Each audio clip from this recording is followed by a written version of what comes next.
दुर्दैवाने असा एक समज आहे की हे आता आयुष्यभर मला हा त्रास सहनच करायचा आहे, कारण गोळ्या औषधाने काही परिणाम होत नाही आहे. हा गैरसमज आहे, हा समज नाही आहे.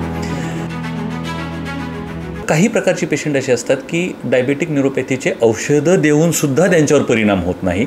आणि दुर्दैवाने असा एक समज आहे की हे आता आयुष्यभर मला हा त्रास सहनच करायचा आहे, कारण गोळ्या औषधाने काही परिणाम होत नाही आहे. हा गैरसमज आहे, हा समज नाही आहे. आत्ता विज्ञानामध्ये आपल्या मेडिकल सायन्स जसं जसं पुढं जातं याच्यावर उपचार पद्धती उपलब्ध आहेत.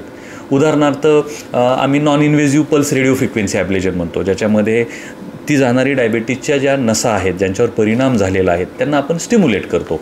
याच्यात दुसऱ्या जेव्हा आपण पुढे जातो तेव्हा आजकाल रिजनरेटिव्ह थेरपीजमध्ये काही पेपर्स असे आहेत की ज्याच्यामध्ये डायबेटिकच्या न्यूरोपॅथीच्या नसांच्यावर त्या ट्रीटमेंट केल्यास त्यांच्या सिम्पटम्समध्ये फरक पडतो. याच्या पुढे जर गेला आपण तर बोटुलिनम टॉक्सिन इंजेक्शन आहेत.